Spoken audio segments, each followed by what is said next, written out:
Bismillahirrahmanirrahim. Assalamualaikum warahmatullahi wabarakatuh. Innal hamdalillah nahmaduhu wa nasta'inuhu wa nastaghfiruh wa na'udzu billahi min syururi anfusina wa sayyiati a'malina. Man yahdihillahu fala mudhillalah wa man yudlil fala hadiyalah.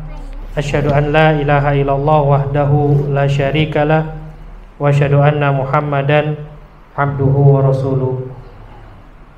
Allahumma salli wa sallim wa zid wa barik wa an'im ala habibika wa rasulika sayyidina wa maulana Muhammadin wa ala alihi wa ashabihi wa man sara ala nahjihi wa kafa bihadihi ila yaumiddin. Amma ba'du, para jamaah yang semoga dimuliakan Allah, para ikhwan dan akhwat yang semoga dimuliakan Allah. Alhamdulillah di pagi hari ini kita bisa bermajelis ya. Dan mudah-mudahan pekan depan juga bisa bermajelis lagi. Tapi kalau pekan depan sepertinya belum ya. 2 pekan berikutnya insyaallah kita melanjutkan apa yang pernah kita mulai. Kita akan kembali mempelajari apa yang pernah kita pelajari dari perjalanan hidup manusia yang mulia baginda Nabi Muhammad SAW. Dan kita berada pada fase sekitar tahun ya 6 sampai 7 Hijriah. 6 yang mana setelah peristiwa Hudaybiyah baginda Nabi SAW mengirimkan surat-surat kepada raja-raja yang berada di sekitar Hijaz ya. Dan beliau menyampaikan dakwah Islam. Kenapa beliau mengirim surat tersebut? Karena urusan dengan Quraisy sudah selesai. Dengan perjanjian Hudaybiyah adanya perjanjian damai ya, sehingga tidak disibukkan lagi dengan Quraisy. Ya. Dari awal dakwah sampai tahun ke-6 Hijriah itu selalu disibukkan dengan urusan orang-orang Quraisy. Ya. Setelah Hudaybiyah baru beliau bisa ya fokus berdakwah ke area yang lebih luas lagi, dan beliau mulai mengirim surat-suratnya kepada para raja-raja ya yang ada di sekitar Hijaz pada waktu itu.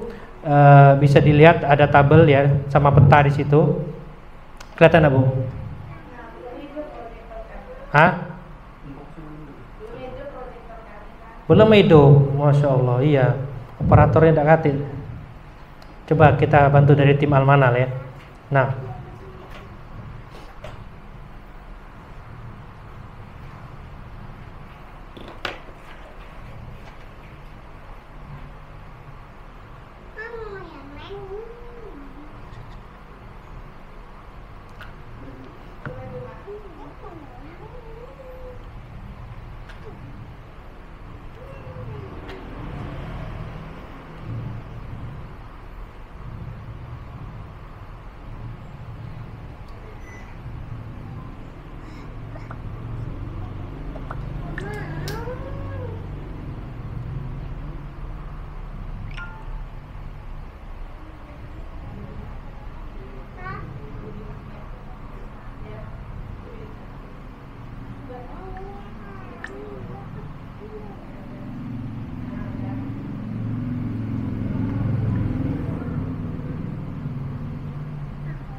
itu gimana, sudah tampil materinya? Yang online sudah tampil?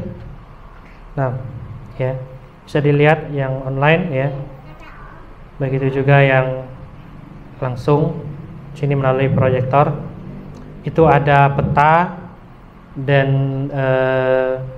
beberapa urutan risalah yang dikirimkan oleh baginda Nabi SAW untuk raja-raja yang berada di sekitar Hijaz ya. Raja-raja dunia yang berada di sekitaran Hijaz. Hijaz itu apa? Hijaz itu adalah Mekah dan Madinah. Dulu namanya adalah Hijaz ya. Itu ada nomor 1. dikirimkan kepada Najasyi ya, atau Negus. Taib. Kemudian yang kedua itu ada surat yang dikirimkan kepada Raja Bahrain ya. Lokasinya di sana.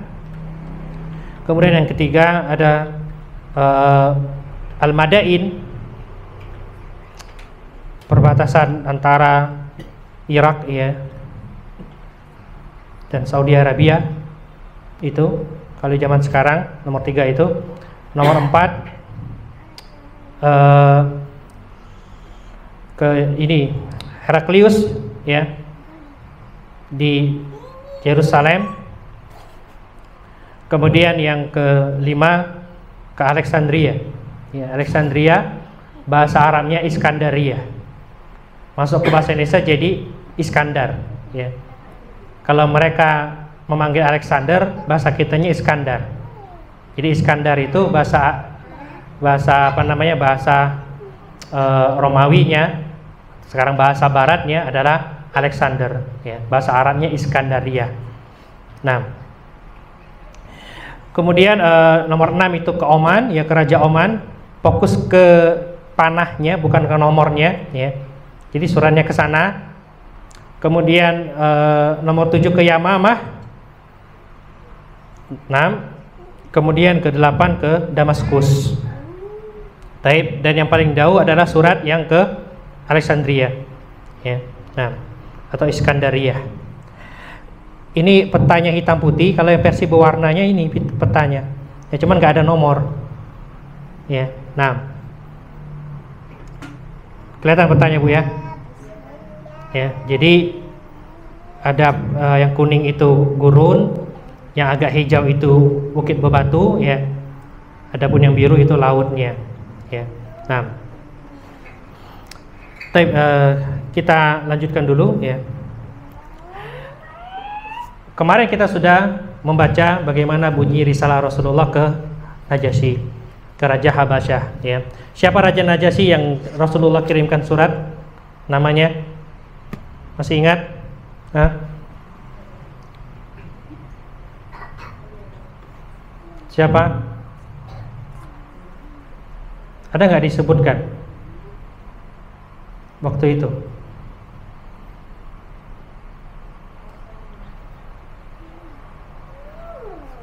Kalau Negus itu gelarnya ya, bukan namanya. Taib.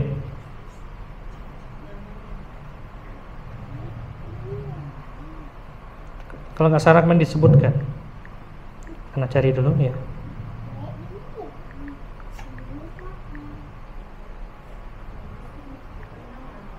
Negus itu bahasa Latinnya, bahasa Arabnya Najasyi.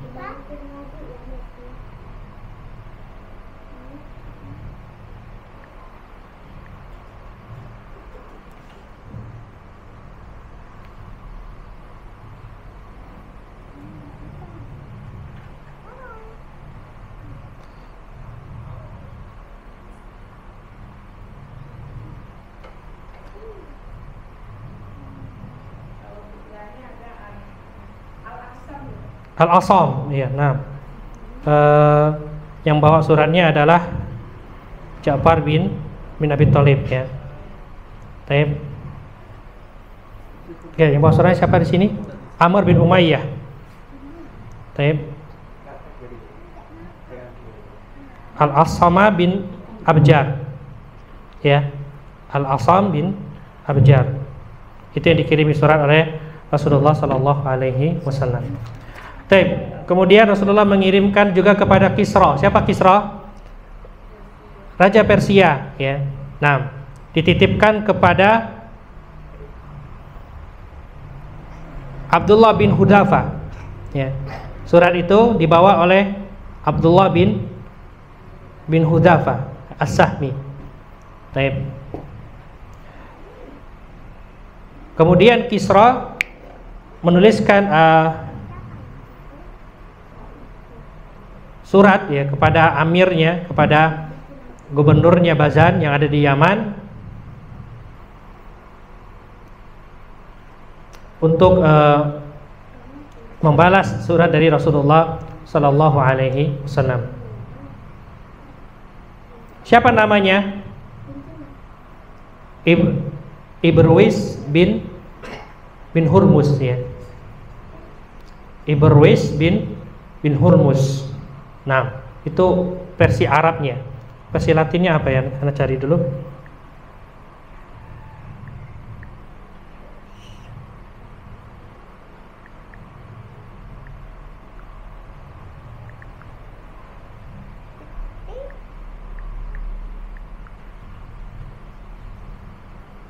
Kisra Sani, dia dikenal sebagai Kisra yang kedua. 6.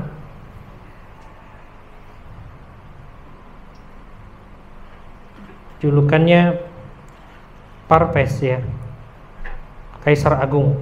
Nah, itu yang dikirimkan oleh Rasulullah Sallallahu Alaihi Wasallam ya, surat yang memerintah kala itu adalah Kisra kedua, namanya Ibrwis bin Hurmuz. Nah, itu dikenal dengan sebagai Kaisar Agung. Nah, bukan Kaisar, Kisra Agung ya. Nah,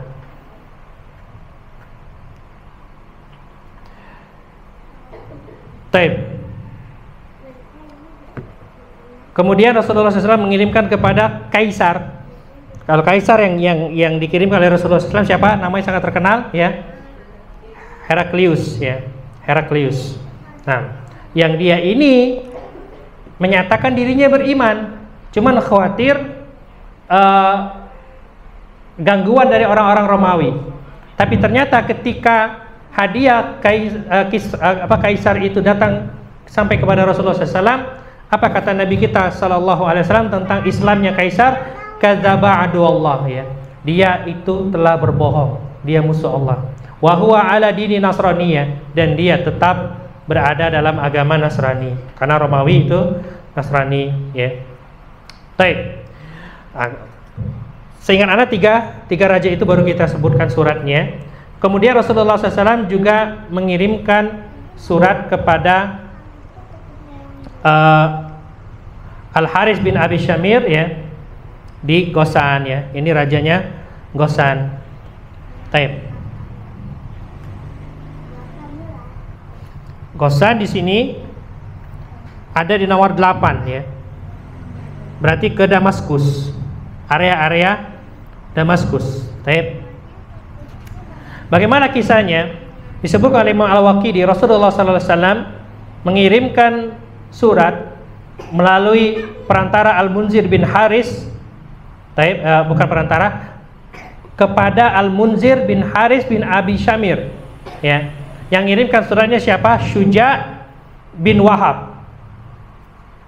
Nah, ketika dia baca surat itu, Al-Haris ini baca suratnya, maka in ta'addal Haris walam yuwafiq al-Islam, dia marah, naik pitam, kemudian dia marah dan dia tidak mau masuk Islam. Wa asyada quwwatihi li zahfil 'alal Madinah, dia membakar semangat pasukannya ya, untuk menyerang Madinah. Walakin Herakal tadkhulu wa da'ahu ila ilayya Baitul Maqdis. Akan tetapi Heraklius memanggilnya ya, dan menyuruhnya untuk pergi ke Ilya. Apa Ilya, Bu? Yerusalem. Nah, sahih. Ya. Sudah diterjemahkan di situ ya, Yerusalem ya. Jadi nama Baitul Maqdis itu macam-macam ya. Ketika diperintah oleh Romawi ya, ketika berada di tangan Romawi namanya Ilya, ya Nehemia. Jadi dari Yerusalem dirubah menjadi Ilya seperti itu. Yaitu Baitul Maqdis yang kita kenal dengan Al-Aqsa zaman sekarang. Kemudian Rasulullah SAW mengutus Suja ya. Dan itu terjadi setelah peristiwa Hudaybiyah. Dan Syuja ini diutus berbarengan dengan Dihya Al-Kahbi yang diutus ke Heraklius yang ada di Yerusalem ya. Jadi barengan, dua orang, satu ke Damaskus, satu ke Yerusalem. Yang ke Damaskus namanya Syuja bin Wahab, ya, mengirimkan kepada Raja Ghassan yaitu Al-Haris bin Abi Syamir. Sedangkan dia Al-Kahbi itu menghadap Heraklius ke Yerusalem. Tahu jarak Madinah Yerusalem berapa, Bu? Hah? Kurang lebih 1000 kilo ya. Kita lihat ya.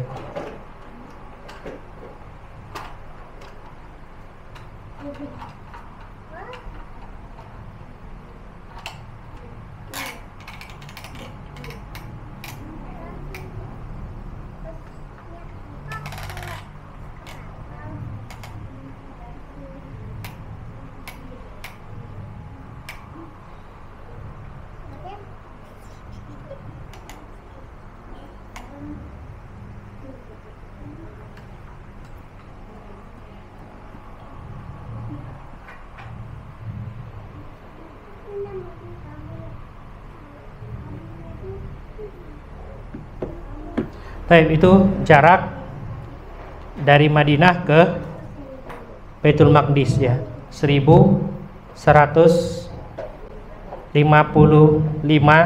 kilo naik mobil. Ya. Itu kalau jalur mobil zaman sekarang. Nah, ini dua orang ini pergi ke sana, yang satu ke Yerusalem ya, ini Yerusalem. Yang satu ke Damaskus ya, Damaskus ini Damaskus. Siapa yang Damaskus tadi? Syuja bin Wahab ya. Kalau yang ke Yerusalem Dihya Al-Kahbi, sama-sama dari Madinah semua. Nah, ya. Kita lanjutkan ke risalah yang berikutnya. Risalah Rasulullah Sallallahu Alaihi Wasallam kepada Hauza bin Ali. Ya. Siapa Hauza bin Ali di sini? Hauza bin Ali adalah pemimpin Yamamah tatkala itu. Ya. Dan Rasulullah SAW mengirimkan surat tersebut kepada sahabat Salid bin Amr al-Amiri. Dia salah satu utusan Rasulullah SAW ya, yang ditugaskan untuk mengirimkan surat setelah peristiwa Hudaybiyah. Jadi ada 6 orang, ya, salah satunya adalah Sulaid atau Salid bin Amr al-Amiri. Nah, ketika Hauza, King of Yamama, membaca risalah tersebut, membaca surat tersebut, ya, dia mensyaratkan kepada Rasulullah SAW beberapa syarat. Tapi Rasulullah tidak menerima syarat tersebut, ya, dan akhirnya Hauza ini meninggal dunia ketika Rasulullah SAW ya selesai menaklukkan kota Mekah. Kapan kota Mekah takluk? Tahun 8 Hijriyah, Bu. Ya, tahun 8 Hijriyah. Yang keenam, Rasulullah SAW mengirimkan surat kepada Muqawqis. Siapa Muqawqis? Muqawqis ini yang berada di Alexandria, ya. Kalau di bagian itu yang nomor 5, ya, dikirimkan kepada Hatib bin Abi Balta'ah. Nah, kepada Muqawqis. Siapa namanya? Namanya Jurej bin Mina. Ya, ada nggak terjemahan namanya? Ada ya, namanya Jurej bin Mina. Dia Raja Iskandaria pada waktu itu, Alexandria kalau bahasa Latinnya, dan dia termasuk pembesar atau King of Kipti. Apa Kipti? Kipti itu bangsa Mesir asli, ya. Suku Kipti itu bangsa Mesir asli. Nah, Al-Kiptiyah, kalau perempuannya Al-Kiptiyah, ya. Fir'aun itu dari Kipti. Ya. Nah, suratnya dikirimkan kepada Hatib bin Abi Balta'ah. Kemudian ya, oleh Muqawqis, dia menyambut baik surat Rasulullah SAW tersebut, tapi dia nggak masuk Islam. Ya. Muqawqis itu gelar raja, ya. Muqawqis itu gelar raja. Nama aslinya siapa? Juraid bin Minmina. Ya, jadi raja-raja zaman dahulu itu punya gelar. Ya. Kalau kayak kita di Indonesia itu ada Kesultanan DIY, Sri Sultan Hamengkubuwono seperti itu ya. Kemudian macam-macam gelar raja ya. Nah, dia nggak masuk Islam, tapi dia kasih hadiah sama Nabi SAW. Apa hadiahnya? Coba dibaca yang punya buku. Ada mic di situ sebelah. Ya, hadiahnya. Dia bahkan mengirimkan sejumlah hadiah kepada Rasulullah berupa seorang perempuan bernama Maria dan adiknya yang bernama Sirin. Maria Al-Qibtiyah kemudian diambil beliau sebagai selir dan memberi beliau seorang putra bernama Ibrahim. Baik. Sampai sini dulu, anak perbaiki terjemahannya ya. Selir. Selir itu untuk siapa? Raja, ya. Maria ini budak. Ya, memang dia selir kalau posisinya raja, tapi dia itu seorang budak. Ya, jadi Muqawqis memberikan hadiah budak wanita kepada Rasulullah SAW, yaitu Maria Al-Qibtiyah. Ya, yang ini adalah Ummu Ibrahim bin Muhammad sallallahu alaihi wasallam.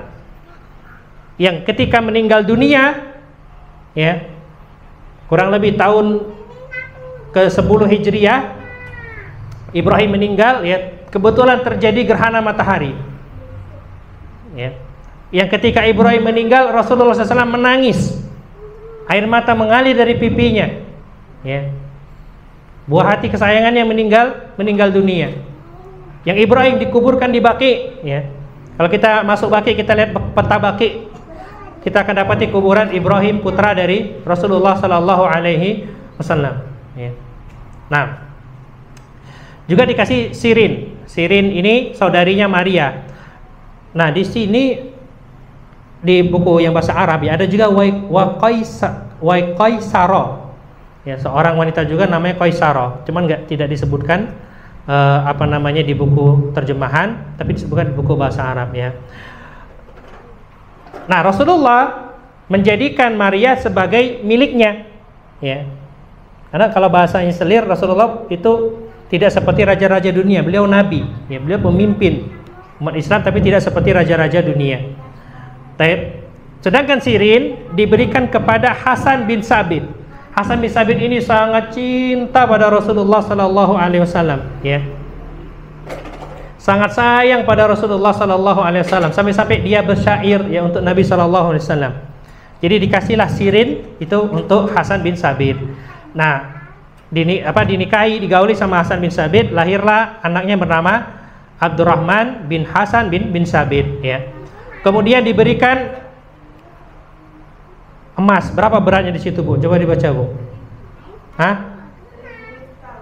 1000 misqal zahab ya. Nah. Jadi 1000 misqal emas.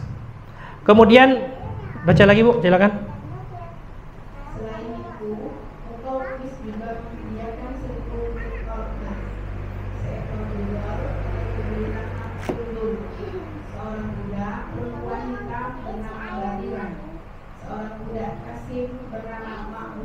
Iya, jadi banyak ya.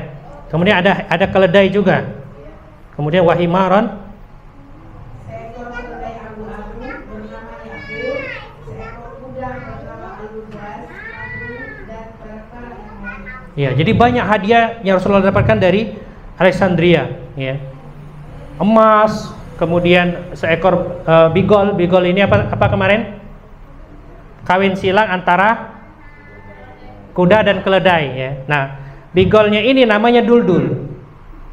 Ya, Duldul ini saking ngebutnya dia dikasih nama Duldul. Duldul itu sebenarnya seekor landak padang pasir yang berlari cepat. Ya.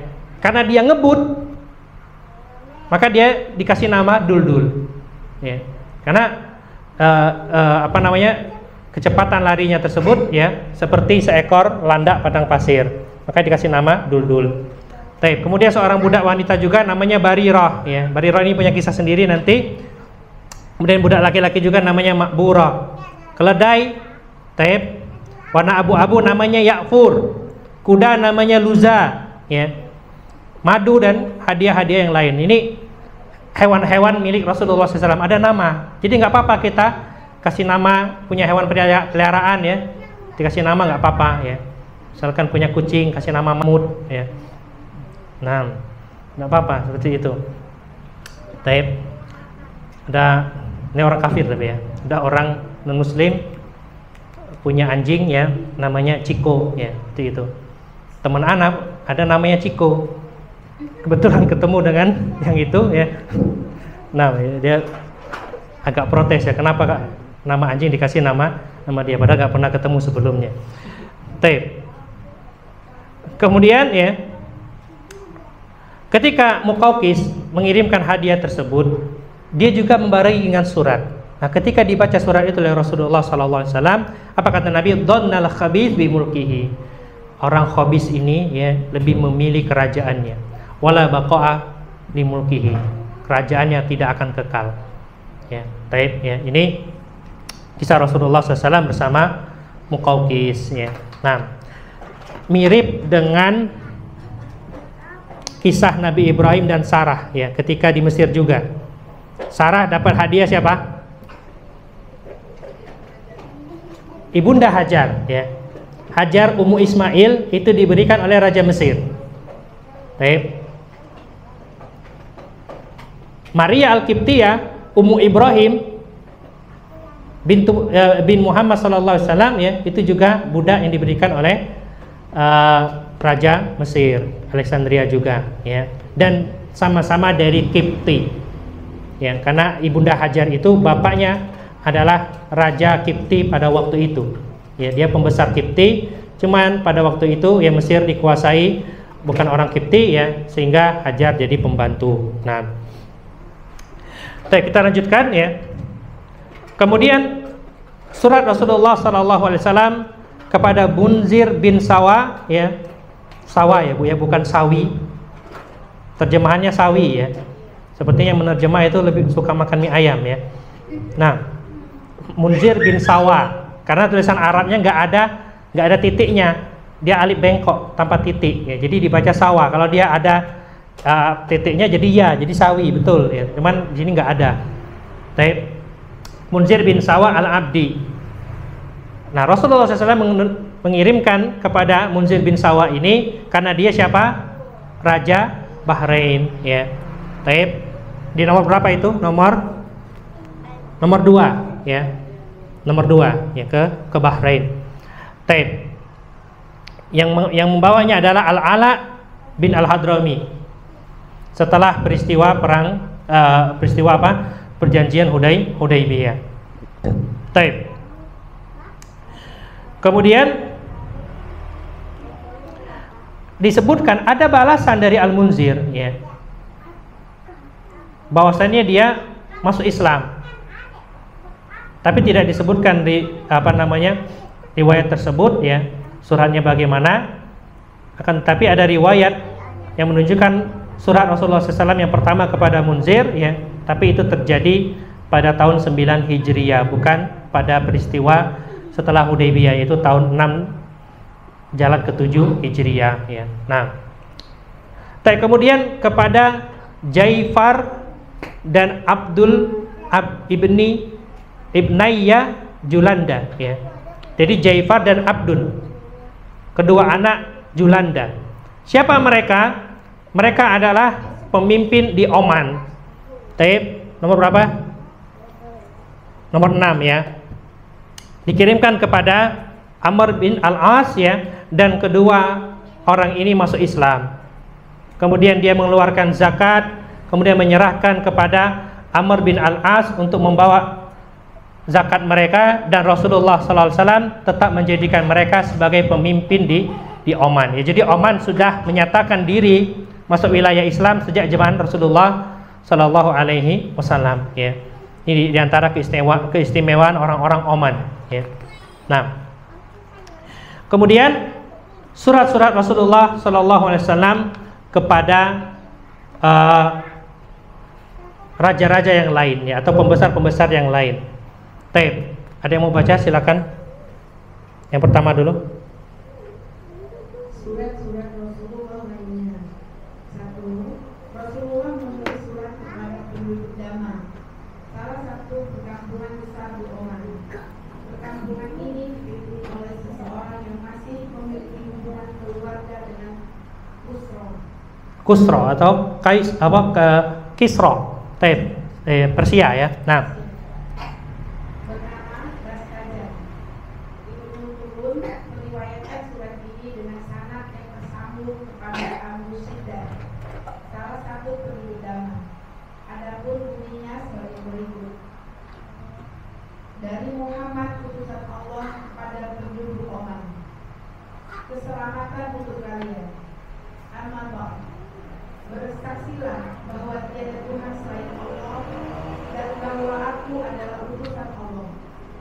Tunaikanlah zakat, langkahkan kaki ke masjid-masjid begini dan begini. Jika tidak, niscaya aku akan menyerang kalian. Iya, ini surat Rasulullah kepada Dama. Ternyata Dama ini masih masuk wilayah Oman ya. Nah, cuman yang tadi itu siapa Jaifar dan Abdun sudah masuk Islam, tapi yang di Dama itu belum. Jadi Dama tetap didakwahi ya. Nah, tapi nggak disebutkan di sini apakah masuk Islam atau tidak. Kemudian Rasulullah juga mengirimkan kepada Ra'iyah As-Suhaimi Al-Yamami Al-Hanafi ya. Nah, silakan dibaca yang kedua. 2. Rasulullah menulis surat kepada Ra'iyah As-Syami. Ia menerima surat tersebut, kemudian menjadikannya sebagai penutup makanan. Lihat ya, lihat. Apa yang dilakukan oleh Ra'iyah As-Suhaimi Al-Yamami. Jadi surat Rasulullah itu digunakan sebagai penutup makanannya ya. Ibarat kita tuh apa ya, tudung ya. Seperti tudungnya, bukan seperti bungkus nasi, bukan, tapi tudung untuk menutupi makanannya. Jadi dia apa ya, seperti menghina Rasulullah Sallallahu Alaihi Wasallam. Apa balasannya? Lihat apa yang dilakukan oleh Rasulullah SAW. Silakan dibaca. Mendapat laporan itu, Rasulullah segera mengirimkan pasukan untuk merampas hartanya dan melawan keluarganya.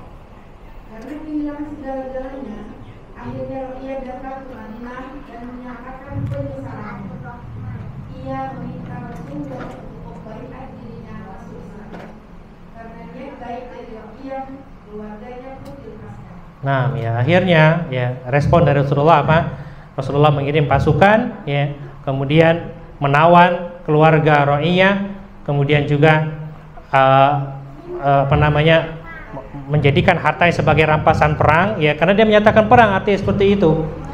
Kemudian ya akhirnya Ra'iyah menyesal, dia datang ke Madinah, dia berbaiat untuk masuk Islam, akhirnya dilepaskan oleh Rasulullah SAW keluarganya ya. Nah, kemudian yang ketiga, surat Rasulullah kepada Musailamah Al-Kazzab ya. Ini yang lucu. Ini yang lucu. Anda baca dulu bahasa Arabnya ya. Taib. Rasulullah SAW mengirimkan risalah kepada Musailamah Al-Kazzab. Siapa Musailamah Al-Kazzab? Nabi palsu yang mengaku nabi di zaman Nabi SAW ya. Musailamah disuruh masuk Islam. Taib. Diajak masuk Islam oleh surat tersebut. Yang bawa suratnya adalah Amr bin Umayyah Ad-Damari. Yang bawa surat untuk Musailamah. Taib. Maka Musailamah kirim surat jawaban. Taib. Apa jawabannya? Min Musailamah Rasulillahi ila Muhammad Rasulillah.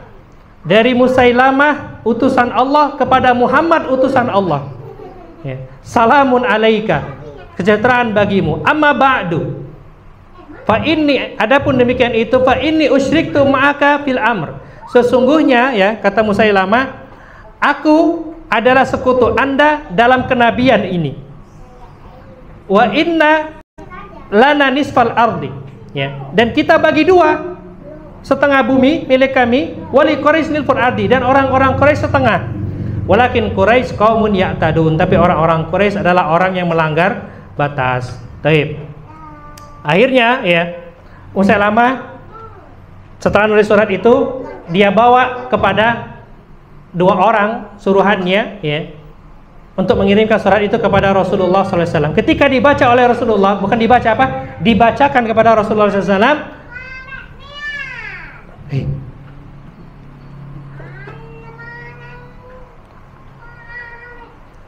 Ketika dibacakan surat itu kepada Rasulullah SAW, ya, Rasulullah bertanya kepada dua utusan Musailamah, "Fama taqulani antuma?" Ya, bagaimana pendapat kalian berdua tentang Musailamah? Naqulu kama naqul, ya kami meyakini sebagaimana yang dia yakini. Apa kata Nabi sallallahu alaihi wasallam? Amma wallahi laula anna rusula la tuqtal la darabtu anaqakuma. Ya, demi Allah kalau seandainya bukan karena utusan delegasi dari raja-raja itu tidak boleh dibunuh, aku akan hukum mati kalian berdua. Ya, jadi aturan dunia itu kalau ada delegasi, walaupun dari dua negara yang saling berperang, ya, itu tidak boleh dibunuh. Ya, dia masuk ke negeri musuh dengan aman. Baik, maka Rasulullah SAW menuliskan jawaban. Apa jawabannya? Bismillahirrahmanirrahim. Dengan nama Allah yang Maha Pengasih lagi Maha Penyayang. Min Muhammadin Rasulillah, dari Muhammad Rasulillah ila Musailamah al-Kadzdzab.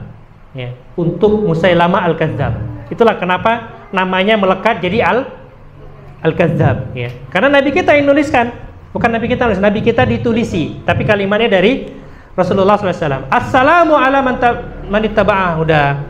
Keselamatan bagi yang mengikuti petunjuk. Amma ba'du, innal arda lillahi yurithuha may yasha' min ibadihi wal aqibatu lil muttaqin. Ya, Nabi menuliskan surah Al-A'raf ayat 128, sesungguhnya bumi itu milik Allah. Allah memberikan kepada siapapun yang Allah kehendaki dari hamba-hambanya, dan kesudahan yang baik untuk orang-orang yang bertakwa. Ya, baik.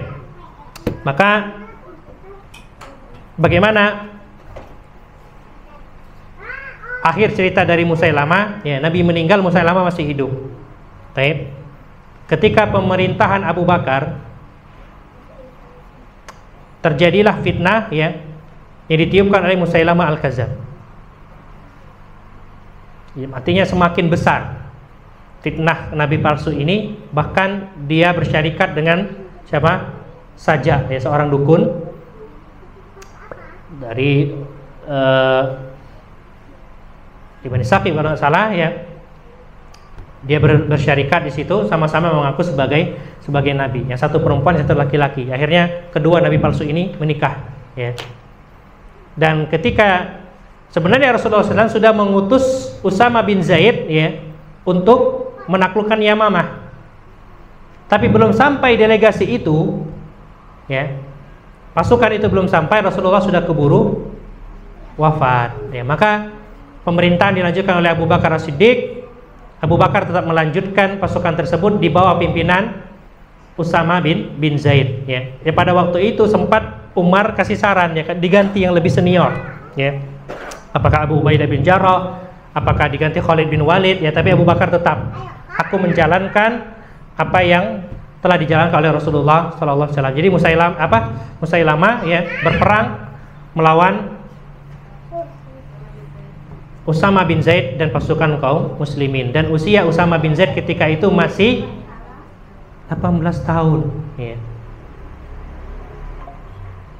Dan Usama bin Zaid ini seperti cucu bagi Rasulullah SAW, karena Zaid bin Harisah, bapaknya Usama, siapa? Anak angkatnya Rasulullah SAW, ya, sebelum ada larangan mengangkat anak seperti anak kandung sendiri. Ya, maksudnya apa? Kalau dulu orang Arab itu mengangkat anak, itu dinasabkan ke dirinya. Ya, padahal bukan anak biologis dia, tapi dinasabkan ke dirinya, anak itu dapat waris, ya. Setelah datang larangan, tidak boleh lagi menasabkan kepada selain bapaknya, ya, dan waris hanya untuk keluarga yang karena hubungan nasab dan sebab-sebab waris lainnya, ya. Nah, dan akhir cerita Musailamah al-Kadzdzab berhasil ditaklukkan, tapi juga banyak korban berjatuhan dari kalangan kaum muslimin, ya. Nah, di antara yang meninggal di perang Yamamah siapa? Ikrimah bin Abu Jahal. Ya, bayangkan, bapak dan anak sama-sama mati ketika perang. Yang satu di perang Badar, yang satu di perang Yamamah. Yang satu mati kafir, yang satu mati syahid ya, Ikrimah bin Abu Jahal. Kemudian juga kisah yang terkenal dua orang ya, para penghafal Al-Quran kebanyakan yang tewas itu, yang syahid itu ya. Huzaifah bin Utbah bersama dengan saudaranya ya, yang adalah mantan budaknya Salim ya. Nah, itu juga sama-sama tewas di Yamamah ya. Kedua orang yang saling mencintai karena Allah Subhanahu wa taala, dan dua orang ini sama-sama syahid di Yamamah ya. Nah, dan itu banyak penghafal Al-Qur'an yang meninggal dunia, sehingga akhirnya ya Abu Bakar berinisiatif atas usulan Umar untuk mengumpulkan potongan-potongan mushaf Al-Qur'an ya menjadi dalam satu tempat. Jadi di zaman Abu Bakar itu belum satu mushaf, belum, tapi dari pelepah dikumpulkan, dari bekas kulit kayu dikumpulkan, dari bekas tulang dikumpulkan, dari batu dikumpulkan, sehingga jadi bentuk satu susunan seperti itu ya, tapi belum satu mushaf. Nah, ketika jadi mushaf itu di zaman apa? Zaman Utsman bin Affan ya, tapi sudah ada idenya sejak zaman Abu Bakar As-Siddiq ya. Nah, karena kenapa? Ya, di peristiwa Yamamah itu banyak penghafal Al-Quran yang tewas. Ya, Umar khawatir ya semakin sedikit jumlah penghafal Al-Quran, dan Al-Quran ini nanti takutnya dilupakan. Maka dengan inisiatif Umar kasih saran kepada Khalifah itu waktu itu Abu Bakar agar dikumpulkan ya menjadi satu kesatuan ya Al-Quran tersebut dan dijaga. Nah, taib, ini tentang Musailamah al-Kadzdzab. Kemudian Rasulullah SAW juga mengirimkan surat ke Basrah ya, Basrah ini wilayah Irak sekarang. Taib. Dan yang membawanya adalah Al-Harits bin Umair Al-Azdi. Tapi di tengah jalan dia dihadang oleh Syurahbil bin Amr Al-Ghasani di daerah Mu'tah ya. Dia ditangkap dan dia dieksekusi mati. Dan ini satu-satunya utusan Rasulullah yang dieksekusi mati, yaitu Al-Harits bin Umair ya. Taib, lanjutkan sisanya. Fadhal. Rasulullah juga menulis surat kepada penguasa Basrah yang dibawa oleh Harits bin Umar Al-Azdi. Namun Syurahbil itu Amr Al-Ghazali menghadapi binatang. Dia menangkap Harits, menghadapkannya kepada penguasa Basrah. Setelah itu membunuhnya.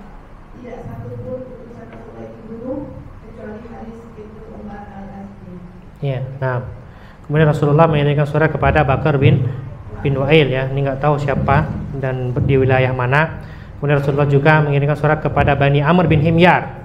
Jadi kalau Himyar ini Yaman sepertinya ya, mengajak mereka masuk Islam. Kemudian Rasulullah mengirimkan kepada Jabalah bin Aiham, Raja Ghassan ya, di Oman, untuk mengajak masuk Islam. Kemudian Nabi mengirim Jabir bin Abdullah, bukan Jabir ya, salah ini, Jarir ya, Jarir bin Abdullah Al-Bajali. Jarir bin Abdullah Al-Bajali, bukan Jabir ya. Taib. Dikirimkan kepada Zulkila bin Nakur dan kepada Zu'amru untuk mengajak keduanya masuk Islam, dan mereka masuk Islam termasuk istri dari Zulkila ya. Nah, ini juga nggak tahu siapa dia dan di mana tempat tinggalnya. Taib. Kemudian Rasulullah SAW menulis surat kepada Mahdi Harb bin Abraha ya.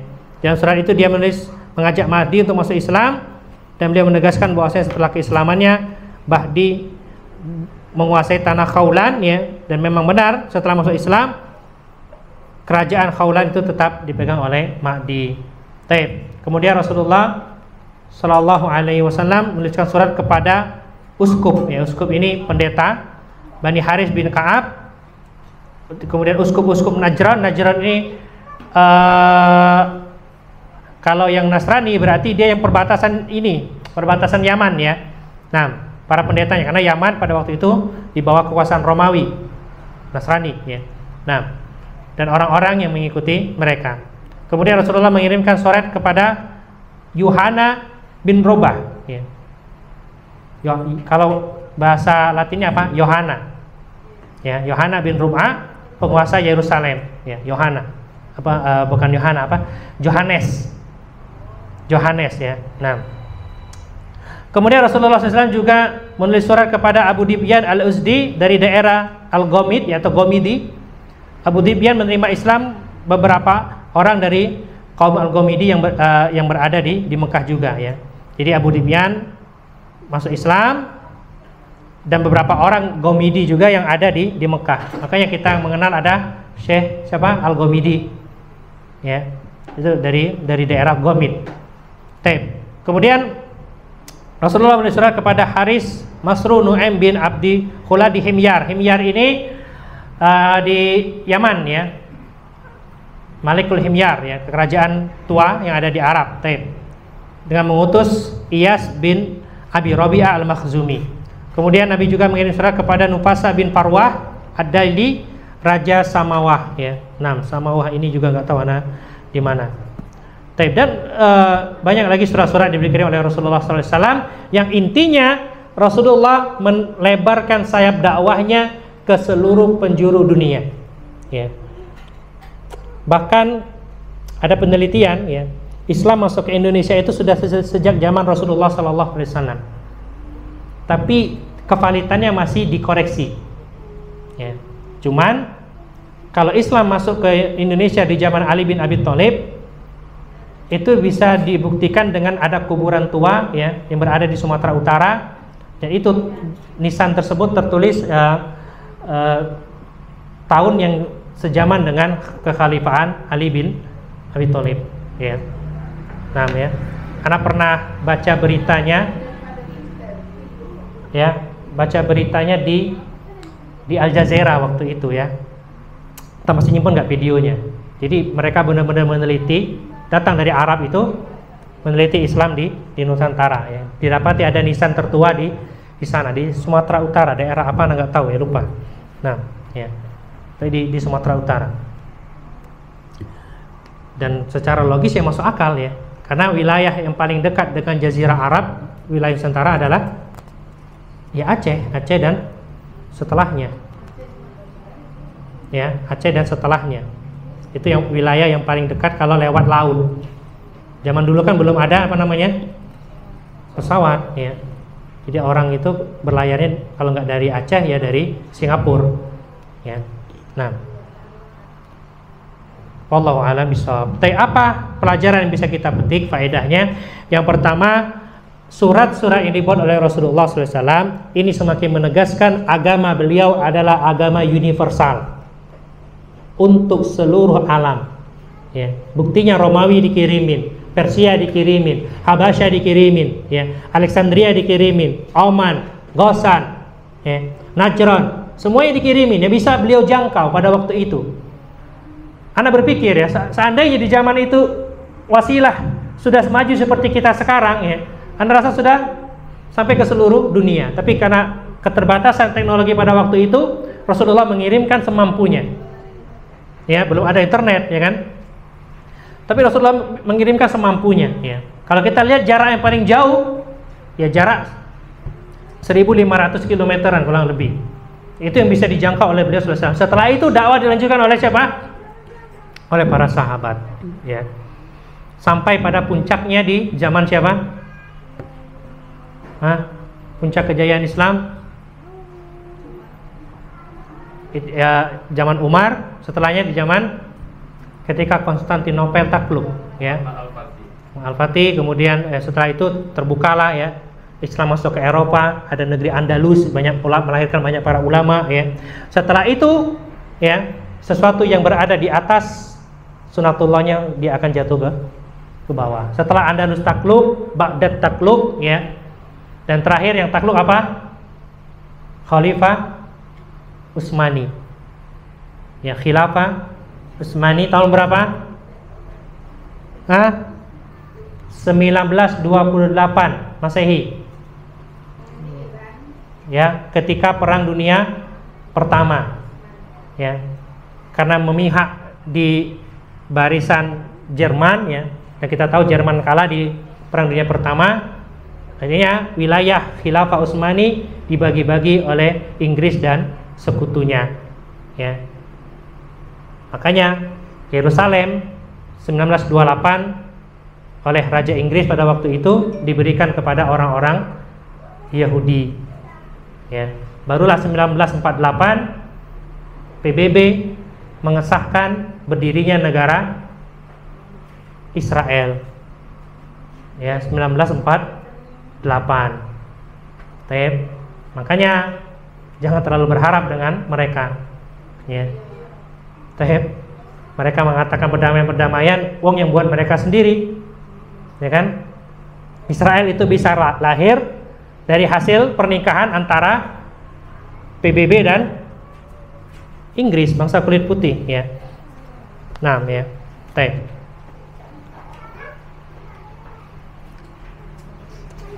Tapi kita tunggu ya sejarah apakah benar-benar terulang, karena sunatullah untuk orang-orang Yahudi setelah keruntuhan Haikal Sulaiman, ya,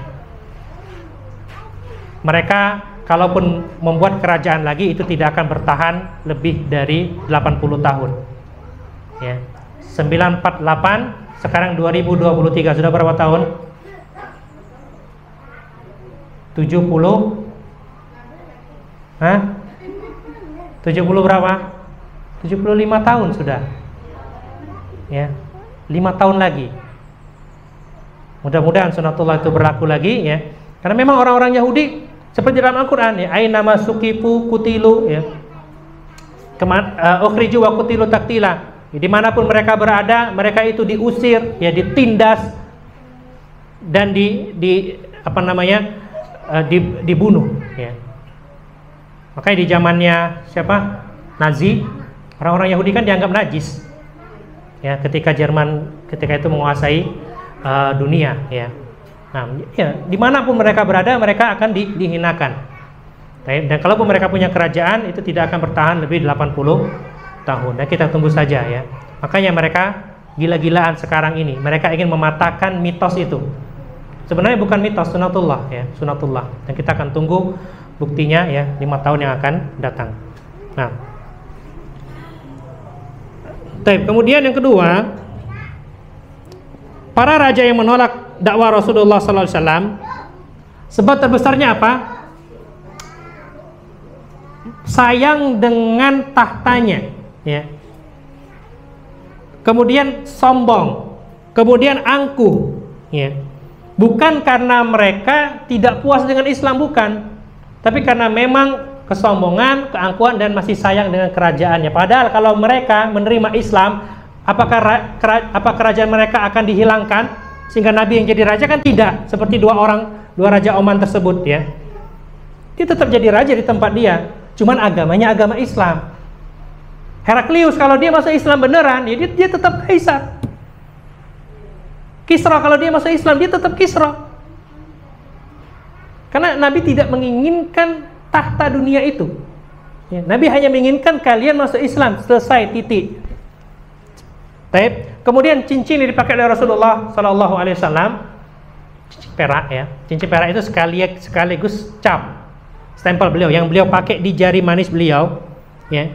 Ini menunjukkan diperbolehkannya laki-laki memakai cincin selain emas, ya, dan disunahkan seorang itu memiliki stempel, ya. Bahkan di antara ulama ada yang menganjurkan memakai cincin dari perak di jari manis sebagaimana dilakukan oleh Rasulullah Sallallahu Alaihi Wasallam untuk laki-laki, ya.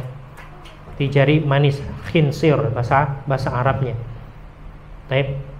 Kemudian, ya, Rasulullah SAW ketika menulis surat selalu diawali dengan apa?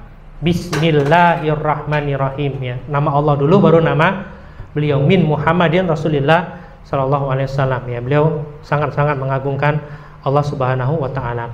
Kemudian terakhir, diantara politiknya Nabi Sallallahu Alaihi Wasallam adalah beliau tetap menyerahkan kekuasaan, ya, kepada mereka yang berkuasa setelah mereka menyatakan diri masuk Islam, ya. Beda dengan Romawi ataupun Persia, ya, ketika masuk wilayah mereka caplok, ya, mereka yang jadi rajanya, ya kan?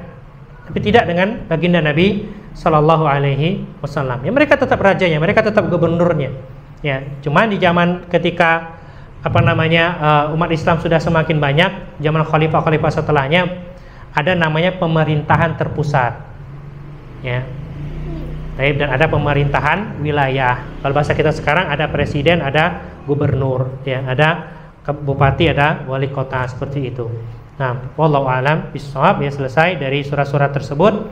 Insyaallah pertemuan berikutnya kita akan berbicara tentang umrah al-qadha. Ya, umrah al-qadha ini tahun 7 Hijriah. Ya, kenapa dikatakan umrah al-qadha? Karena tahun 6 Nabi gak jadi umrah. Terhalang di mana? Di Hudaybiyah, ya. Baik. Insyaallah kita lanjutkan pada pertemuan yang akan datang. Kalau ada diskusi dipersilakan. Ya. Nah, boleh sesuai tema ataupun tidak, silakan. Nah.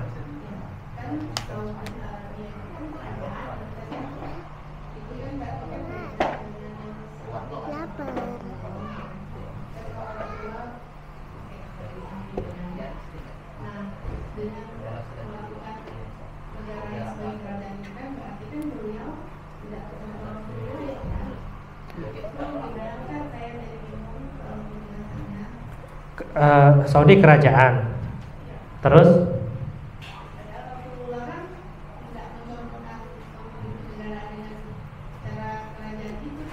iya. Nah, kenapa ya Saudi tidak merubahnya seperti yang Rasulullah kita gitu ya?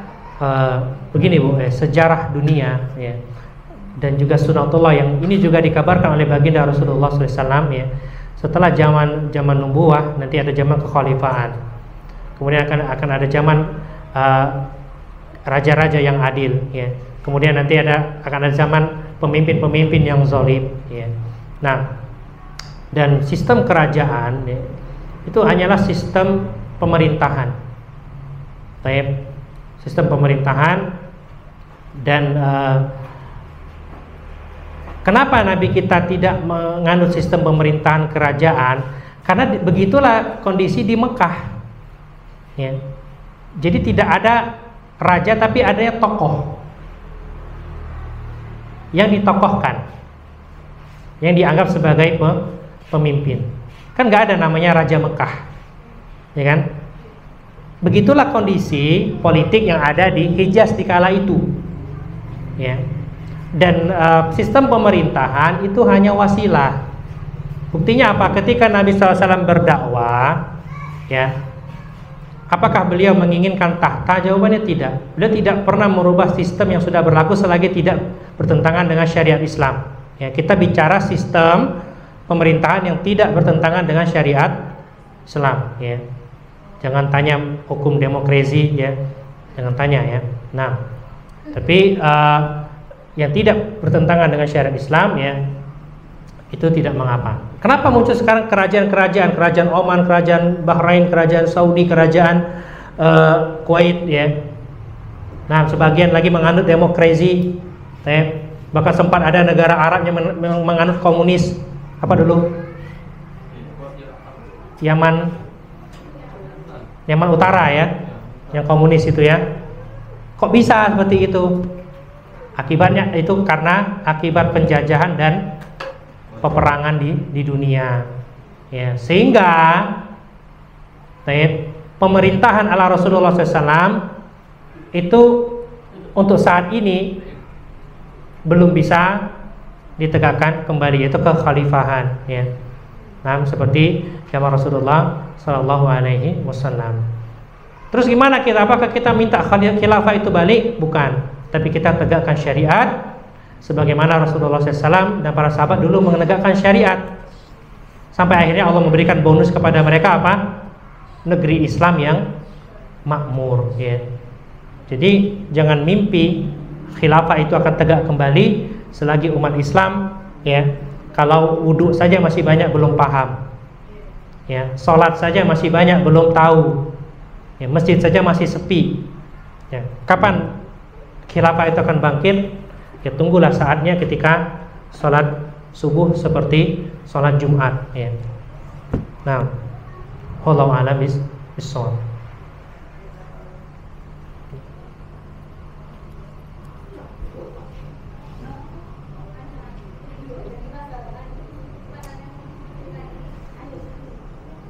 Nah, silakan. Pakai mic ya, anak dengeran soalnya.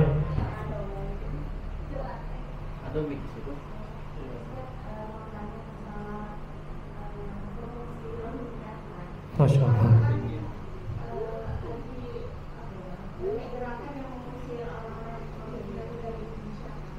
Iya.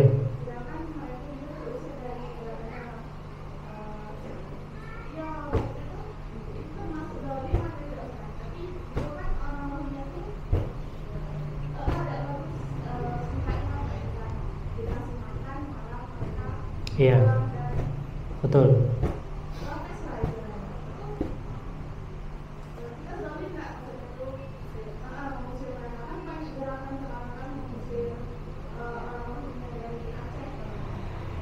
Iya, jadi dari sisi agama kita, ya, kita wajib membantu saudara kita yang terzalimi siapapun itu. Kita menolong mereka. Nah, tapi ingat negara kita Indonesia, negara kesatuan, ya, yang memiliki aturan, yang memiliki pemerintahan, yang memiliki undang-undang sendiri. Dalam konteks sebagai warga negara, kita serahkan urusan ini kepada pihak yang berwenang. Tapi dalam konteks kita sebagai umat Islam, ya, kalau kita bisa membantu-bantu semampu kita, ya, tapi tetap berkoordinasi dengan pemerintah setempat, karena mereka yang tahu maslahat di daerah tersebut, ya, mereka yang paham mafsadat dan maslahat di daerah tersebut, ya. Kalau sisi agama kita memang harus membantu. Cuma kan kita nggak tahu realita yang terjadi itu seperti apa, ya kan? Pemerintah yang di sana punya kebijakan, ya. Warga di sana punya pengalaman, ya kan? Kalau memang kita bisa, tidak hanya Rohingya, ya, orang Palestina kita suruh sini kan, orang Suriah kita suruh sini, kalau bisa, tapi kan nggak semudah itu, ya kan? Ada aturan yang harus dijalankan, seperti itu, ya. Maka karakter mereka, ya, sebenarnya dulu awal-awal bagus. Ketika awal-awal mereka mengungsi ke Indonesia dan disambut baik. Tapi ketika semakin banyak, dan ini memang penyakit, ya, orang itu kalau sudah semakin banyak, macam-macam tabiatnya, ya, macam-macam tabiatnya. Gak usah bicara mereka, kita pun, ya, gak semuanya baik kan. Kita satu daerah ini yang gak semuanya adalah orang-orang baik. Oleh karena itu, ya, dalam masalah ini yang terbaik adalah kita kembalikan kepada pemerintah setempat, ya. Kita kembalikan kepada pihak yang berwenang. Dan kalaupun kita mau membantu, koordinasilah dengan pemerintah yang ada di sana, ya, karena kita nggak tahu apa yang sebenarnya terjadi, dan pribumi di sana itu lebih paham maslahat dan mafsadatnya, ya. Allah a'lam bishawab. Nah, ada lagi?